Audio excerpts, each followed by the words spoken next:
حضرت عباس بن عبد المطلب نے کب اسلام قبول کیا تھا؟ شروع میں کر لیا تھا یا بعد میں؟ عباس ابن عبد المطلب رضی اللہ تعالیٰ عنہ علیہ السلام نبی علیہ السلام کے چچا ہیں. صحیح بخاری اور مسلم میں حدیث ہے، جب ان کی زکوٰۃ کا معاملہ آیا تو حضرت عمر کو نبی علیہ السلام نے کہا کہ چچا باپ کی مثل ہوتا ہے، عباس میرا باپ ہے، اس کی طرف سے میں زکوٰۃ ادا کروں. حضور کے بڑے لاڈلے تھے. المستدرک للحاکم میں ملتا ہے کہ حضرت عباس سے کسی نے پوچھا کہ نبی علیہ السلام بڑے ہیں یا آپ بڑے ہیں؟ عمر میں پوچھ رہے تھے، لیکن احترام دیکھیں. حضرت عباس نے کہا کہ نبی علیہ السلام مجھ سے بڑے ہیں، ہاں عمر میں 3 سال ان سے بڑا ہوں. یعنی عمر میں بڑے تھے لیکن مرتبہ تو نہیں کلیم کر سکتے تھے نا. تو انہوں نے کہا نبی علیہ السلام مجھ سے بڑے ہیں لیکن عمر میں 3 سال ان سے بڑا ہوں. یہ نبی علیہ السلام کے چچا تھے، چھوٹے چچاؤں میں سے چچا. جیسے حضرت حمزہ حضور کے وہ دوشی بھائی بھی ہیں اور چچا بھی ہیں، وہ بھی ان کے بھائی تھے، حمزہ ابن عبد المطلب. وہ تو پہلے ہی مسلمان ہو گئے مکی دور میں. آپ دیکھیں 13 سالہ مکی دور میں حضرت عباس نے اسلام نہیں قبول کیا، گھر کا بندہ ہو کے، لیکن جانثاری دکھائی ہے حضور کے ساتھ. چاہے شاب ابی طالب ہو، 3 سال وہاں پہ تکلیف کاٹی. ابو طالب نے وفات کے وقت اپنے سارے بھائیوں کو اور بچوں کو نصیحت کی کہ میرے بعد نبی علیہ السلام کا خیال رکھنا ہے. اس میں حضرت عباس بھی شامل تھے. پوری زندگی حضور کے ساتھ جانثار رہے. اور جب بیعت عقبہ ہوئی، بیعت عقبہ جس کے بعد نبی علیہ السلام ہجرت کر کے مدینہ شریف انصار کے حوالے کیا تھا نا نبی علیہ السلام کو، تو حضرت عباس نے وہاں تقریر کی تھی کہ میں اپنے بھتیجے کی حفاظت کر سکتا ہوں، تم سے بہتر ابھی تک میں نے کی ہے. تم ذمہ داری کے اوپر لے کے جاؤ کہ اپنی جانیں لڑا دو گے اور اس کی حفاظت کرو گے، تب میں حضور کو تمہارے ساتھ جانے دوں گا. حضور کے ساتھ بڑے مخلص رہے لیکن اسلام نہیں قبول کیا. حتیٰ کہ ہجرت کے بعد غزوہ بدر میں کافروں کی طرف سے لڑنے بھی آئے. اندازہ کریں، باقی قسمت سی بچنا سی نا، انہوں نے بچ گئے. قید ہو کے قیدیوں کے ساتھ یہ بھی آ گئے. تو غزوہ بدر کے قیدیوں کو نبی علیہ السلام نے فدیہ لے کے چھوڑا تھا.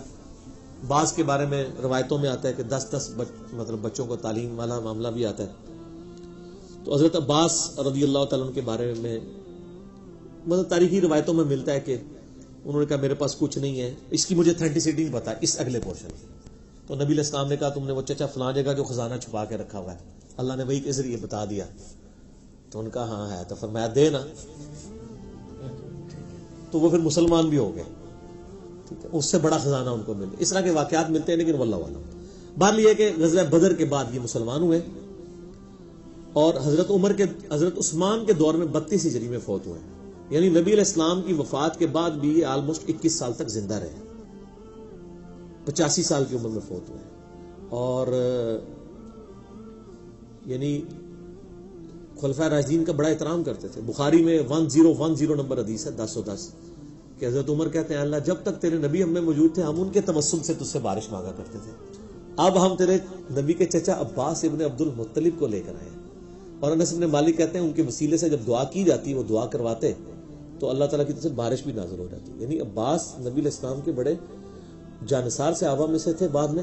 اور آپ دیکھیں غزوہ حنین کے موقع پر جو بخاری مسلم میں حدیث آتی ہے، مسلم میں آپ غزوہ حنین کا چیپٹر نکالیں، نبی علیہ السلام کے ساتھ 12,000 کے لشکر میں سے صرف 80 بندے رہ گئے تھے.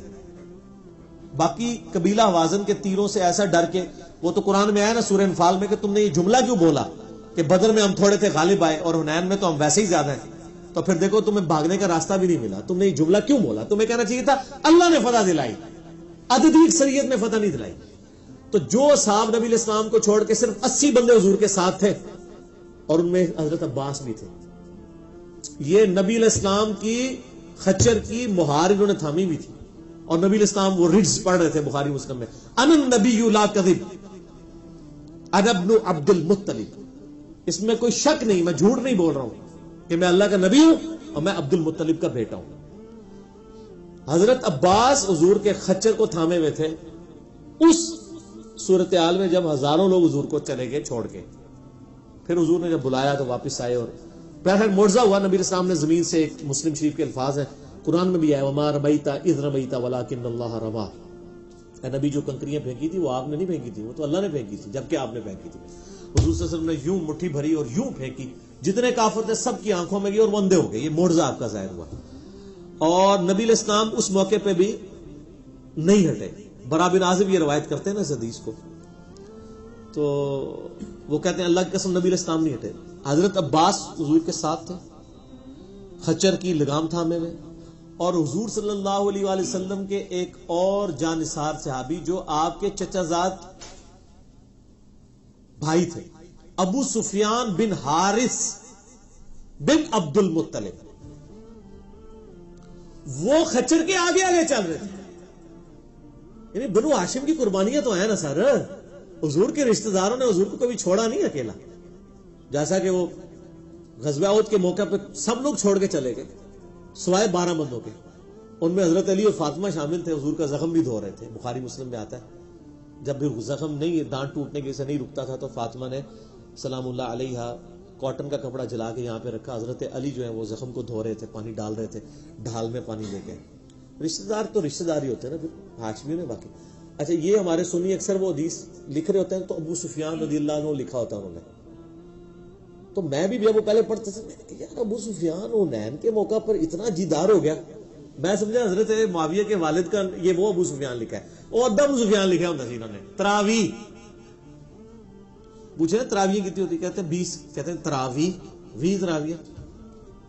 تو میں بڑا حیران ہوا کیونکہ مسلم شریف میں آگے آتا ہے کہ غزوہ حنین کے موقع پہ نبی علیہ السلام نے باقی لوگوں کو، انصار کو تو کچھ نہیں دیا، ابو سفیان کو 100 اونٹ دے دیے. تو انصار نے کہا دیکھو نا اپنا قبیلے کی محبت غالب آ گئی نا، قریش نے قریش کو دیا. نبی علیہ السلام تک بات پہنچ گئی. آپ نے انصار کو بلایا، علیہ کلمات کفر تھے. آپ فرمایا اللہ اور اس کا نبی تمہارا عذر قبول کرتے ہیں، کیا تم خوش نہیں کہ یہ دنیا کا مال لے جائیں اور تم اللہ کے نبی کو لے جاؤ؟ حضور کو پتا تھا کون مال والے ہیں اور کون سے نبی والے ہیں. بانٹ دیا ان کو مال تالیف قلب کے لیے، ایمان قبول کیا لیکن تاکہ ایمان ان کے دل میں ٹھوک جائے. تو لقات ہے نا یہ فتح مکہ پہ مسلمان ہونے والے. تو میں سوچ رہا تھا ابو سفیان تو طلقات ہے، یہاں لکھا ہے کہ ابو سفیان آگے آگے خچر کے چل رہا تھا.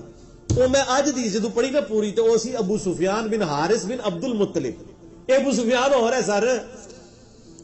جس محمد دا لوکی کلمہ پڑھ دے وہ محمد اور کھڑی شریف والے جو بزرگوں نے، وہ میاں محمد بخش صاحب جو ہے نا، وہ جب وہ ربائیاں لکھتے ہیں نا تو اس میں انہوں نے اپنا قلمی نام رکھا ہوا ہے محمد. ٹھیک ہے نا. مٹھی کھیر پکا محمد کتے آگے ترنی. ادھر پہلا جملہ کیا جی، خاصاں دی گل آما آگے نہیں مناسب کرنی. یہ پرانا زمانہ سی مجبورن کرنی پہنی یوٹیوب تے.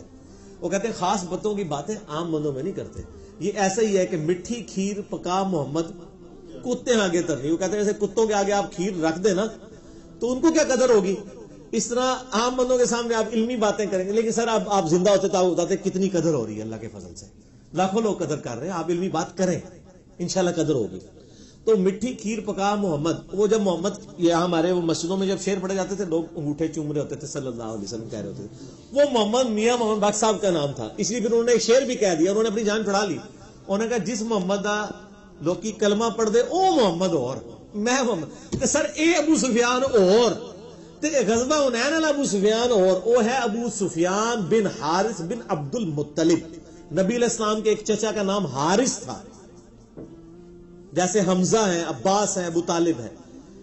حارث کا بیٹا ابو سفیان تھا. یہ جڑا ابو سفیان رضی اللہ عنہ اور نے جڑے اگے گے ٹر رہے سن، جدو صرف 80 بندے نال رہ گئے سن 12,000 میں سے.